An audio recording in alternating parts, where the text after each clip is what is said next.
नमस्कार, आर्य न्यूज देख रहे हैं आप। मैं हूं आपके साथ पल्लवी सिंह। बुलेटिन की शुरुआत करेंगे अहम खबरों के साथ।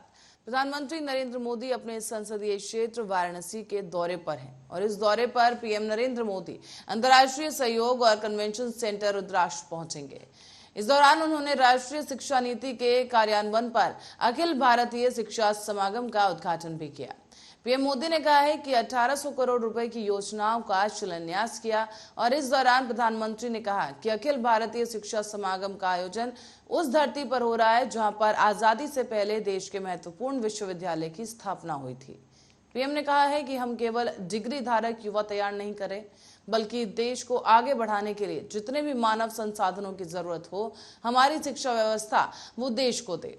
इस संकल्प का नेतृत्व हमारे शिक्षकों और शिक्षण संस्थानों को करना है। साथ ही पीएम ने कहा है कि मैं काशी का सांसद हूँ, मेरी काशी में आप पधारे हैं तो प्रकार से मैं मेजबानी करूंगा और आप सबके साथ मेरे भी मेहमान हैं।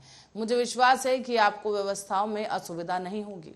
प्रबंध करने का सबने प्रयास किया है, लेकिन अगर फिर भी कोई कमी रह गई है तो उसकी जिम्मेदारी मेरी होगी।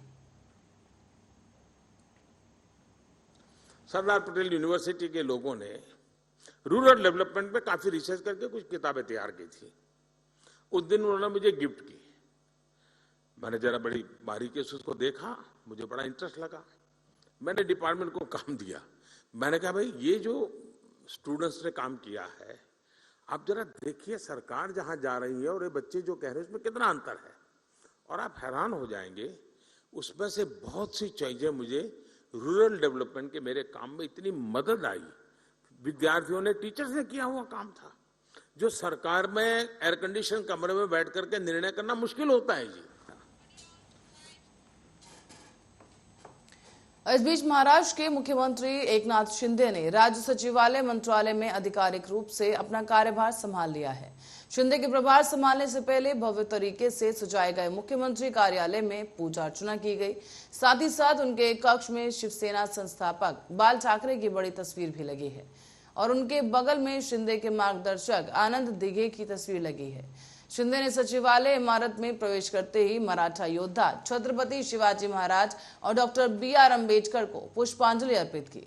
साथ ही साथ वो महाराष्ट्र के नए सीएम एकनाथ शिंदे जब पहली बार प्रदेश की कमान संभालने के बाद अपने घर पहुंचे तो उनका जोरदार तरीके से स्वागत किया गया है। साथ ही उनका ठाणे स्थित घर में बड़ी संख्या में उनके लोग पहुंचे हैं और ड्रम बजाकर उनका स्वागत किया गया। इस बीच उनकी पत्नी लता एकनाथ शिंदे भी इस दौरान ड्रम बजाती नजर आई।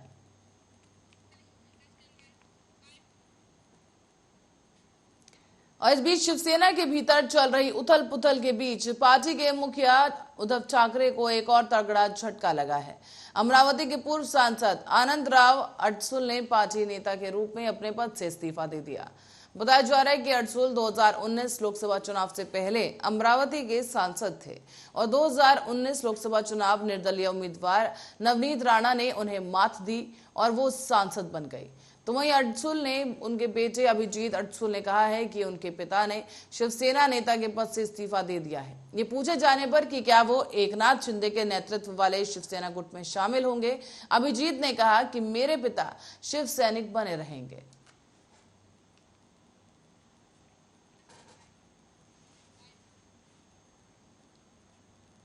और इस बीच ब्रिटेन में चल रही सियासी उठापटक के बीच प्रधानमंत्री बोरिस जॉनसन ने इस्तीफा दे दिया है।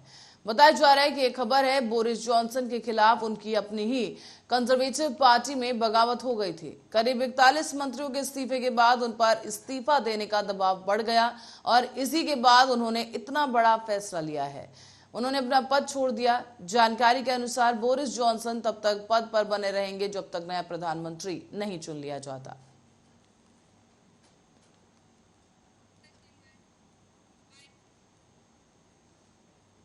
और डॉक्यूमेंट्री फिल्म काली के पोस्टर पर देश भर में मचे बवाल के बीच अब इस पर पश्चिम बंगाल की मुख्यमंत्री ममता बनर्जी का बयान सामने आया है। ममता बनर्जी ने सवाल किया है कि कुछ लोग किसी भी नकारात्मक मुद्दे पर विवाद क्यों उठाते हैं। ममता बनर्जी के इस बयान को पार्टी की सांसद महुआ मोइत्रा का उनको नसीहत के रूप में भी देखा जा रहा है। मुख्यमंत्री ममता बनर्जी ने कोलकाता के नेताजी इंडोर स्टेडियम में स्टूडेंट क्रेडिट कार्ड वितरण का एक कार्यक्रम उसमें वो शामिल हुई, जहां उन्होंने कहा कि कभी कभी मुझे लगता है हम हमेशा किसी भी नकारात्मक मुद्दे पर विवाद पैदा करने पर जोर देते हैं। हम काम करते कम हैं और गलतियां ज्यादा करते हैं, लेकिन जो गलतियां होती हैं उन्हें सुधारा जा सकता है। कुछ लोग अच्छे कामों को नहीं देखते और अचानक से चिल्लाने लगते हैं। नकारात्मकता हमारे मस्तिष्क की कोशिकाओं को प्रभावित करती है।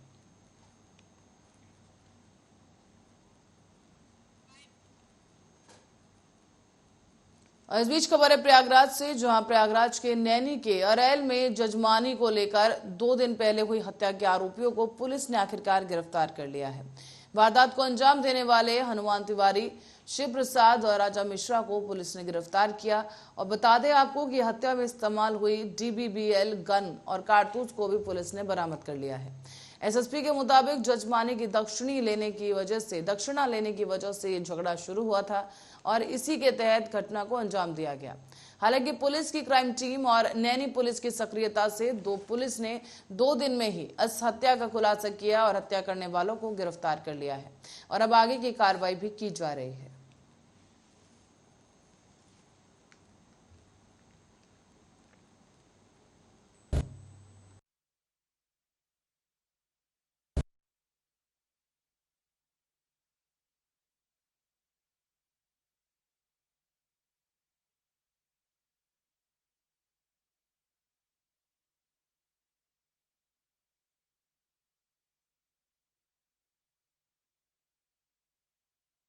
को लेकर ये पूरा विवाद शुरू हुआ था और उसके बाद देखते ही देखते ये विवाद हत्याकांड में तब्दील हो गया।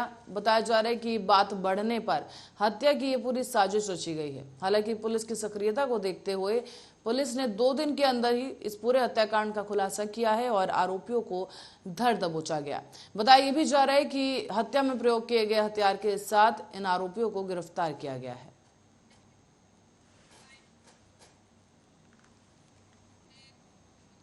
और इस बीच यूपी के जौनपुर के डीएम मनीष कुमार वर्मा ने प्राथमिक विद्यालय हैदरगंज और एक निजी प्राइमरी विद्यालय मीरगंज का औचक निरीक्षण किया है। इस दौरान उन्होंने बच्चों को दिए जाने वाले खाने की गुणवत्ता को जांचने के लिए खाने को खाकर टेस्ट भी किया। सब्जी तीखी होने पर उन्होंने रसोइया को निर्देश दिए हैं कि ज्यादा तीखी सब्जी ना बनाए।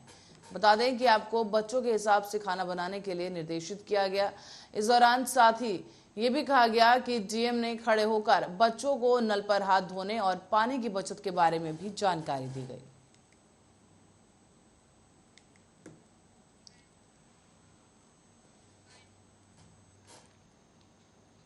और all India fair price shop dealers federation के प्रदेश महासचिव ने लोकसभा सदस्य राजेश वर्मा को 9 सूत्रीय ज्ञापन सौंपा है। सीतापुर जनपद के ग्राम भौसा ब्लॉक सकरन तहसील बिस्वा आयोजित किए गए बूथ समीक्षा कार्यक्रम के दौरान लोकसभा सदस्य राजेश वर्मा को all India fair price shop dealers federation इकाई सीतापुर की तरफ से ये ज्ञापन सौंपा गया है। ये 9 सूत्रीय ज्ञापन है जो कि प्रधानमंत्री नरेंद्र मोदी और साथ ही साथ मुख्यमंत्री से मुलाकात कराने का आश्वासन भी इस बीच दिया गया है। साथ ही आपको बता दें कि फेडरेशन की तरफ से प्रदेश महासचिव अशोक सिंह और जिला महासचिव विशाल रस्तोगी, संगठन मंत्री विजय पाल और सह संगठन मंत्री अजय वर्मा वहां मौजूद रहे। साथ ही साथ समाज सेवी रमेश सिंह भी इटौरी में मौजूद रहे और एक ज्ञापन सौंपा गया है।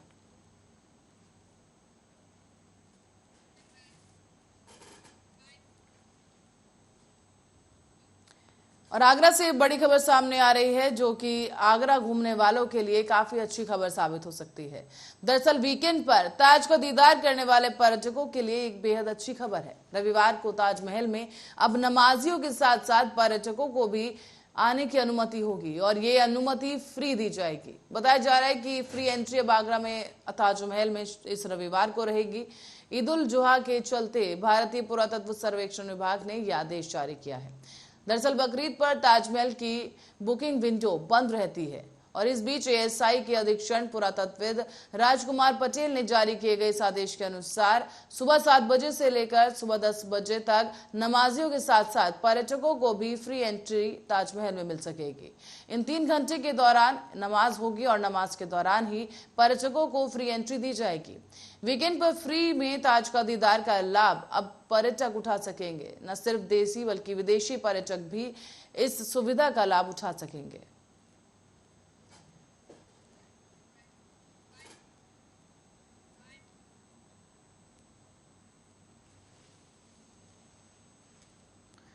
और करते अगली खबर की ओर। बरेली पुलिस ने यहां फर्जी आधार कार्ड और अन्य दस्तावेज बनाने वाले जन सेवा केंद्र पर छापा मारा है और छापा मारकर यहां पर एक महिला समेत 4 अभियुक्तों को गिरफ्तार कर लिया गया। बताया जा रहा है कि इन पकड़े गए आरोपियों के पास से मोबाइल फोन, लैपटॉप और बायोमेट्रिक डिवाइस बरामद किया गया है। ये फर्जी जनसेवा केंद्र थाना बरादरी थाना क्षेत्र के इलाके में चल रहा था और आपको बता दें कि आधार कार्ड और अन्य दस्तावेजों का प्रतिरूपण करने वाले इस गिरोह के 4 लोगों को गिरफ्तार किया गया है। ये फर्जी जनसेवा केंद्र बरादरी थाना क्षेत्र के एजाज नगर गोटिया में चल रहा था और पुलिस को सूचना मिली थी कि आजाद नगर गोटिया में एक फर्जी जनसेवा केंद्र चल रहा है। सूचना मिलने पर पुलिस ने जब छापेमारी की तो वहां से 4 लोगों को गिरफ्तार किया गया है।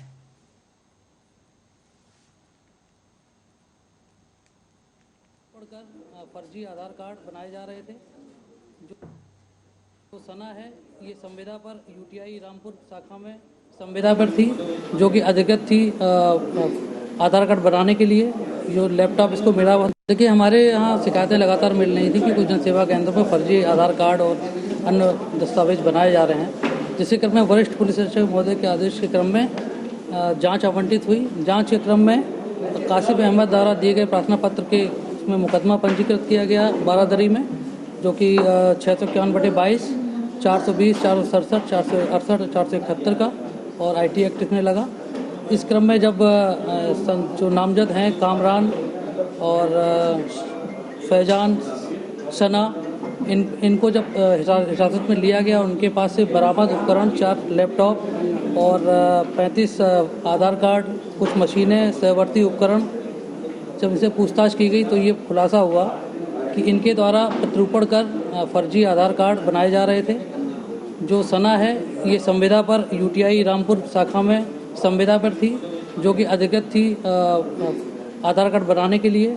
जो लैपटॉप इसको मिला हुआ था, जो ID मिली हुई थी, इसको ले जा करके बाहर जनसेवा केंद्र पर इससे छल जो प्रतिरूपण करके अन्य आधार कार्ड भी बनाए जा रहे थे। जो अन्य साथी इसके साथ थे, मोहम्मद कामरान, जिशान, फैजान, ये साथ में मिलकर अलग अलग जनसेवा केंद्रों पर ये इस तरह का। अच्छी खबर के साथ ही बुलेटिन में फिलहाल के लिए इतना ही। आप बने रहे हमारे साथ, देखते रहे आर्या न्यूज।